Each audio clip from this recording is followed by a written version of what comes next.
Sick Civic, bro. Hell yeah, get that VTEC pumping. Well, boys, today's the day. I was actually going to, since I need to bring the R33 out, I wanted to come out and do some donuts to start the video off, but they just dropped off all of our metal this morning. For those of you who do follow me on Instagram and Twitter, you would have seen that with my Supra, I did attempt to do a donut, but it doesn't really work that well with 295 R comps in an open diff. That's a lot of metal, that's a lot of steel. So it looks like, I was talking to the builder, and it looks like they're gonna be starting about mid next week on the construction, and supposedly it takes like 2 weeks or so to get everything like fully done. So we're looking at having a fully functional shop, or we're looking to have a shop that's built pretty soon, but that's a lot of building material, bro. Look at that. That is crazy. Guys, I am so excited. And also look, we're still building an island. We're getting really close. And, oh my Lord. Listen to those loud coves.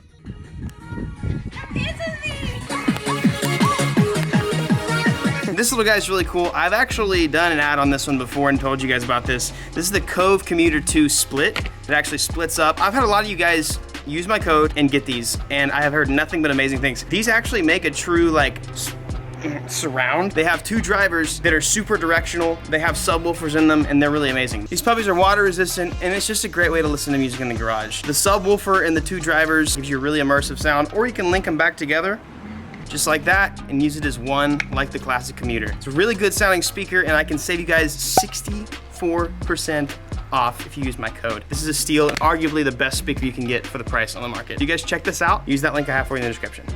So I've got this guy out of the garage, and man, I gotta tell you guys what, I can't wait to bring this thing to a meet sometime, because there's something that's just so amazing about this car in person. Plus RB sounds.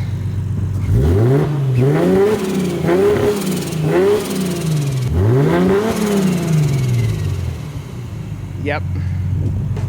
Boys, I don't know if you know what game time means, but that's what time it is right now, okay? I don't know if you guys can tell, but it says game time. So you guys should know exactly what I have. If you missed the unboxing video, you can feel free to go back and watch that. But I got a CX Racing kit. Again, none of this is sponsored. I wanted to go ahead and be impartial. And my goal is to boost the IS300 as inexpensive as possible. And so far, I am probably $2,500 worth of parts in. And really, that's still really inexpensive. It is pretty expensive to boost a car, but this is their ball bearing. I will admit, I've heard a lot of bad things about CX Racing, and I'm here to either prove them right or wrong. So keep watching my videos and we'll see how the kit goes. I did end up spending a little bit more money to go ahead and get the ball bearing instead of the journal bearing. Ball bearing is just going to be a little bit healthier. See, that's a spinny boy, that's nice. But I got everything. I did decide to do the CX Racing because it's just clean. I went ahead and got a deep motor, intake manifold, which is really pretty, and then we also got a Mishimoto, I almost said radiator.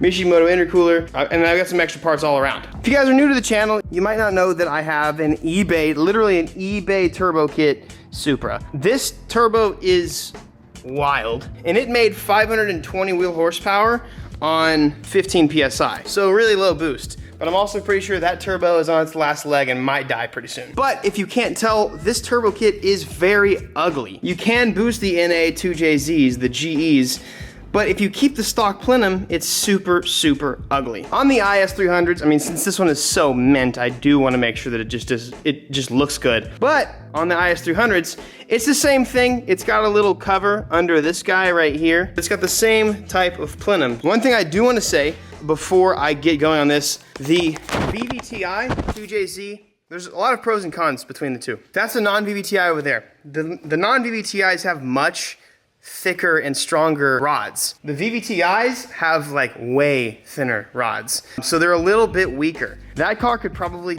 do 600-700, I'm sure. It'd probably blow up, but this car might struggle around 450 or so. But that's fine, it'll be fun. This size turbo is gonna be really good for like 400-450 horsepower because it's a small AR and it's got a lot smaller compressor housing than the Supra one does. But my main goal is to just make sure that we do the same similar deal as we did here, but just cleaner. So we've got all of this yummy goodness right here.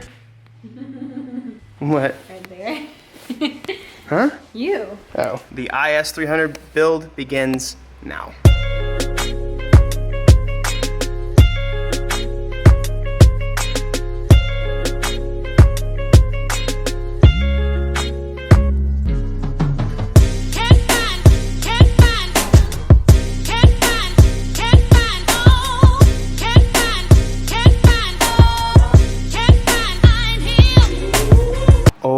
my God, this is the biggest fly I've ever seen. That's a horsefly. Dude, I think that's a horsefly. Holy crap, that thing is massive, dude. Oh, I do not want to get bit by him. Whoo! Dude, he's massive, bro.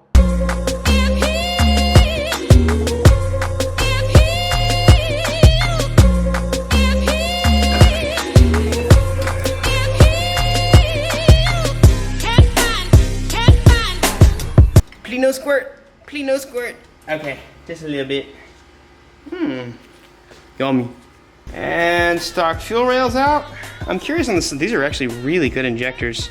If you guys want any parts that I'm like pulling out of the car, they're all really mint. I'm gonna probably post them on Instagram first. So honestly, first come, first serve. Shoot me an email if you need any of this stuff. So I'm at a pretty good point. Last time whenever I did the 2J, like the whole install and stuff like that, I got the turbo and stuff mounted up day one.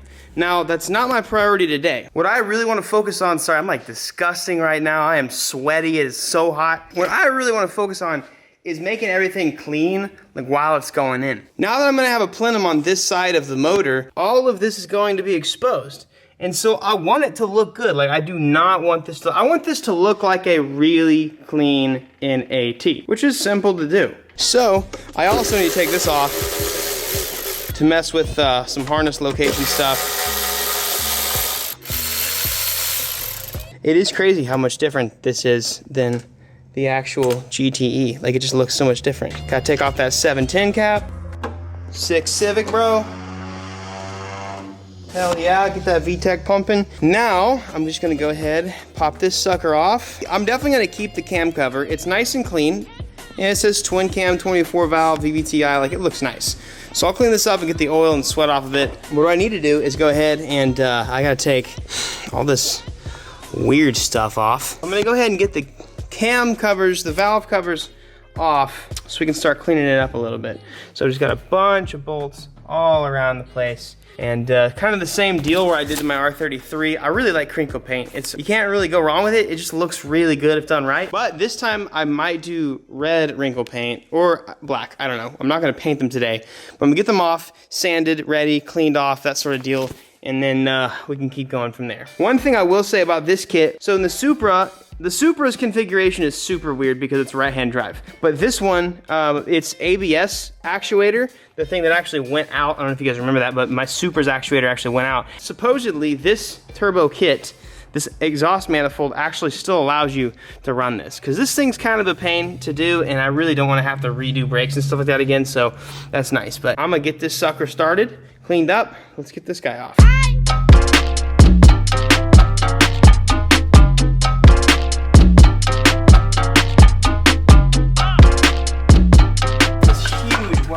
Okay, so there we go, there's one.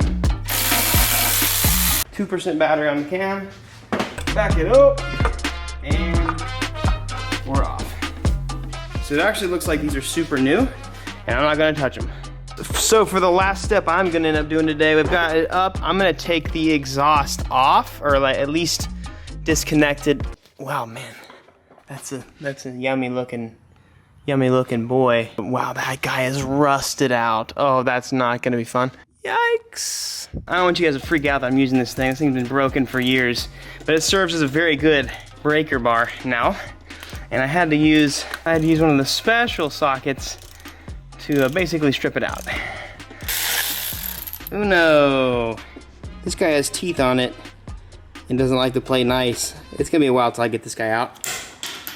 Ah, crap. Oh, yes sir. Yes sir. Oh, this sucker might just go ahead and fall right out. Got that little stendo.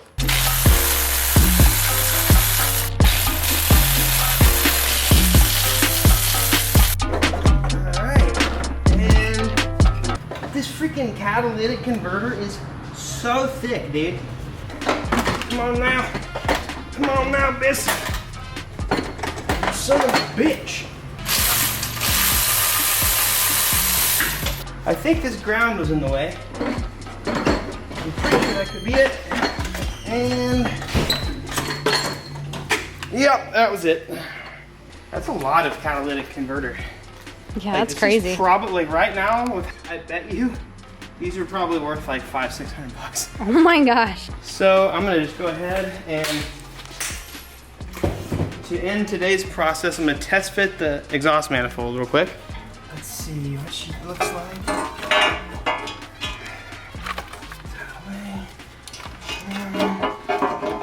And wow, that's like super flush, way back there. You want to fit That it? does look close. No, it'll fit. It'll probably like, I'm gonna have to move these lines. I'm gonna have to like press them in this way, like really hard. Let's see. I'm gonna have to clock it a lot, but yeah, it actually does fit. It's like touching the brake lines though. So, not too psyched about that. Actually, no, it's not. Oh, that's a good fit. And then so I should be able to clock it downwards and then run it through Angle there. it that way. But like, that's a really like tucked away, interesting fit. She a beaut. She's gonna be. Turn on. Next progress is to really like, since this is all here, I want to clean it up. I did say whenever I first started doing this, I was like, this is a setup that I'll be able to run without tuning. And that would be true if I didn't do, how sweaty am I? I'm so sweaty.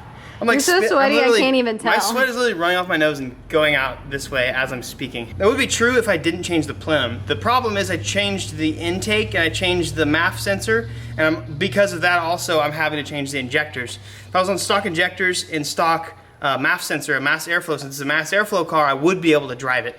Like I'd be able to drive it around no problem. But I'm not gonna be able to do that, so I'm just gonna go ahead and get a full ECU and everything like that, do a plug and play type deal, and have Ethan come out here or go out there with some street tuning. Before then, I still need to get a custom exhaust made and then get all my intercooler stuff done. But, oh, I'm really hot right now. My daily advice for you guys today, so I'm just gonna let you keep holding it because my hands are so sweaty I'd probably drop the camera. Man, I like looking at you. Daily advice for today is if you want people to take you seriously, be consistent. Don't jump around, don't try and be different people, don't be a people pleaser especially, but like honestly with your work ethic and your work style, be consistent. That's really, really important advice, and like your boss is gonna love that, or the people that follow you are gonna love that. You know, I've jumped around styles of videos over the years, and I've gained and lost a lot of people because of that, because of my inconsistency sometimes. And now I've kind of like gotten into a groove where I know I love what to do, or I love what I do, and I'm kind of consistent to that. But be consistent if you want people to take you seriously. That's what I have for you today. Relationships too. Oh yeah, relationships. I mean, it's literally anything. Anything, yeah. Apply it to anything. I'll catch you guys later. I'm not even gonna touch the camera. I'm nasty. There you go. There's 2 videos, and I'm about to start dinner, and you look really sweaty. I'm nasty. Go watch those 2 videos. Absolutely gross.